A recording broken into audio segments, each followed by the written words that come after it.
What's up, YouTube? It's RSMario here, bringing you the first of several Road to E3 videos.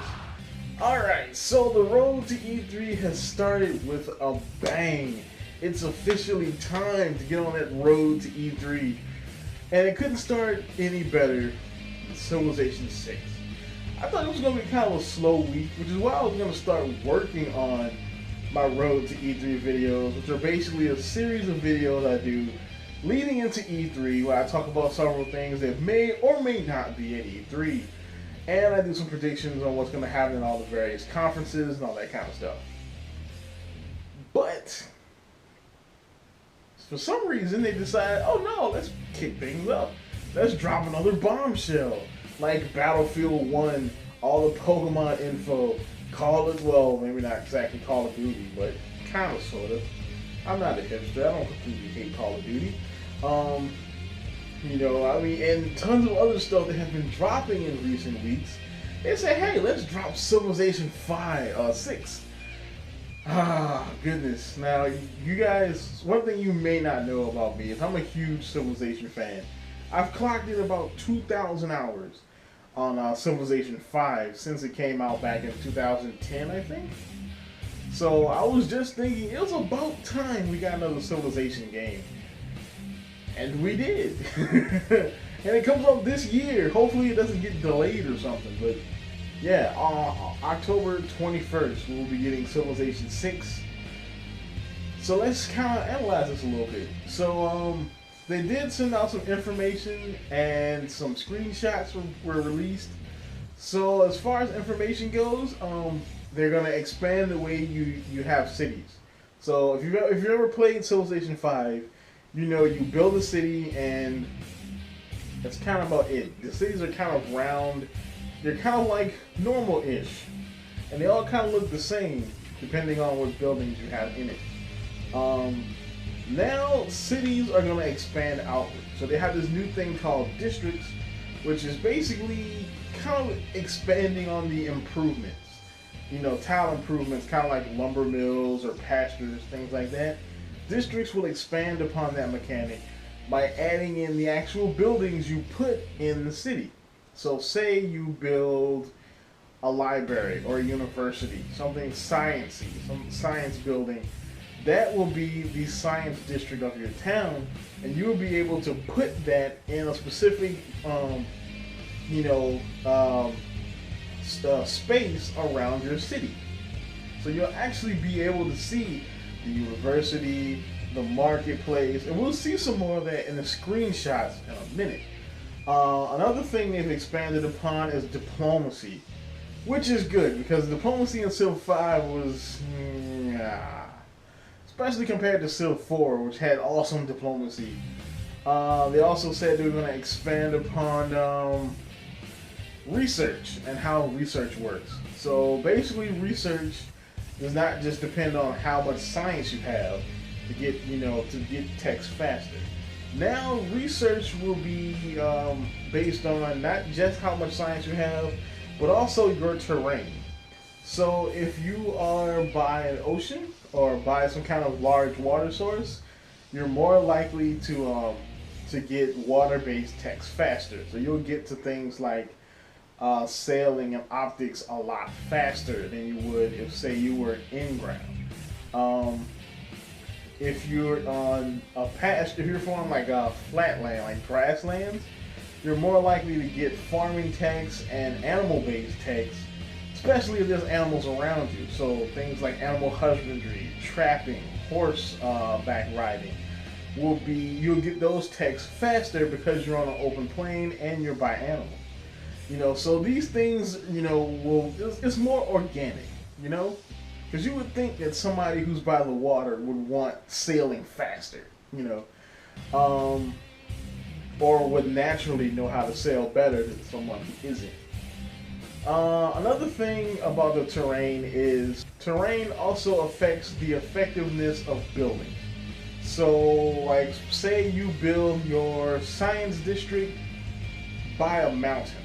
Mountains help you study the sky. Now, we know this from Civilization 5 it's always better to build cities by mountains because you get observatories and you can specialize in science quicker that way. And they kind of expanded upon that. So if you build your city next to a mountain and then you can build your science district by a mountain, it would make that science district even more effective. Oh, and also the unit stack has been changed a bit. So in Civilization 5, there's a strict no unit stack, with the exception of support units and regular units. So you can stack a settler with a military unit. That's fine. Of course, you can't lock them together, but they can. He can protect him from something else. Now you can actually lock support units with military units. And not just, settlers, workers, things like that. You can also lock things like anti-tank or anti-air weapons. So basically, you can make kind of like a core unit, kind of sort of. Think like Fire Emblem. You would put an archer with a regular unit if you know he's going to get attacked from a distance, because the archer is more than likely going to be able to counterattack against the distance-based unit. But yeah, so let's analyze those screenshots real quick. Alright, so it looks like they sent out 3 screenshots with all the information and the trailer they sent out for Civilization 6. We do get some pretty interesting information we can glean from these. So first off, it looks like the borders, they've kept the same border colors, at least we think so. This first one, we have a yellow and purple border, which we know was Egypt in the last game. And they have, they have the pyramids. It looks like they also have the Great Lighthouse too in the background. Another thing you can kind of notice is it looks like they dumbed down the graphics on it. So it looks like the art style is different. It's a more of a kind of cartoony-ish art style, which isn't bad. It's not exactly a good thing either, because I like this art style of Civ 5. But, that kind of like high detail art style can make it a little bit intensive to run on weaker machines. Another thing with the art style is dumbing down the graphics could mean they could make space for more things to be put in the game. Maybe more civs, maybe more units, maybe more something.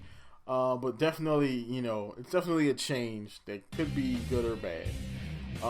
But yeah, let's kind of like analyze what's going on here. Now we see the districts. We see there's what possibly is a science district, which is this one right here. It could be science or it could be religion. I'm thinking it's science because that looks like a university to me. It could be religion. I could be wrong, but I'm thinking it's science. We have the other one over here, which is probably the finance or the commerce district. Which is probably going to replace the what do they call it?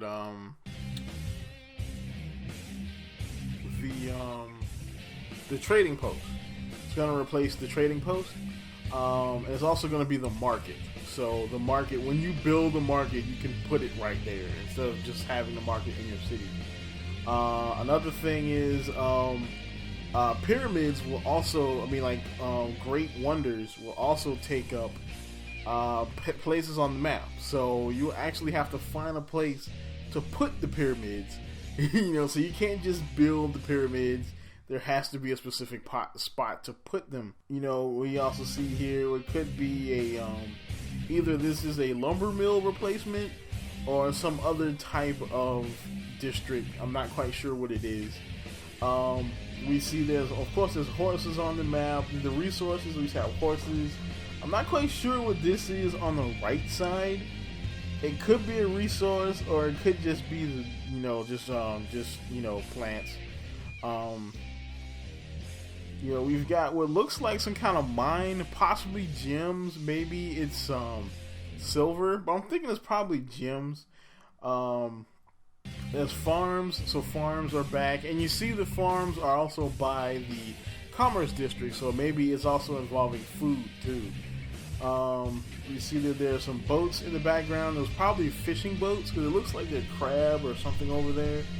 And then there's something in the distance which looks like another civ that is parked quite close So if you played Civ, you know those type of close borders usually indicate war eventually.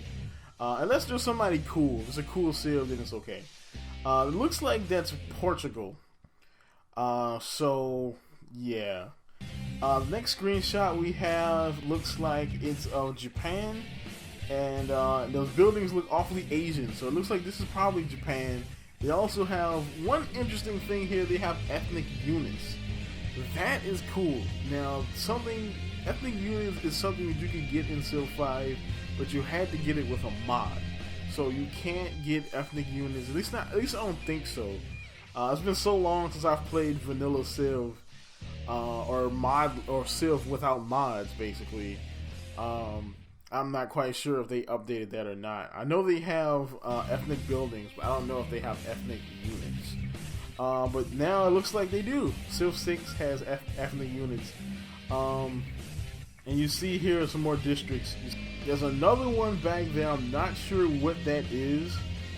But it looks like it could be a barrack or like a military, some sort of military training district. You see all the units are ethnic. Like even the horse units look Japanese, which is awesome. I'm digging that totally. It looks like they have a lighthouse and some sort of water resource. It looks like it could be crab. It could be maybe clams or something. I'm not quite sure what that is. But the interesting thing is they put the lighthouse on it. So maybe the lighthouse will also kind of help you with working water tiles. See, this right here looks like it's the Japanese version of what could be the religion or science district, and you see it has a pagoda. So I'm not sure if that's a pagoda wonder or if that's just something for the Japanese, or they have a Japanese flavor. So there's a cultural flavor to all the districts, which would be interesting. Because you see this one right here, which I don't think is a city. I think this is also a district of some sort, and you see it also has Asian buildings, and it has an obelisk in it. So maybe that's a culture district, which is that one's probably the education district or the science district. So the other one's probably the religion district.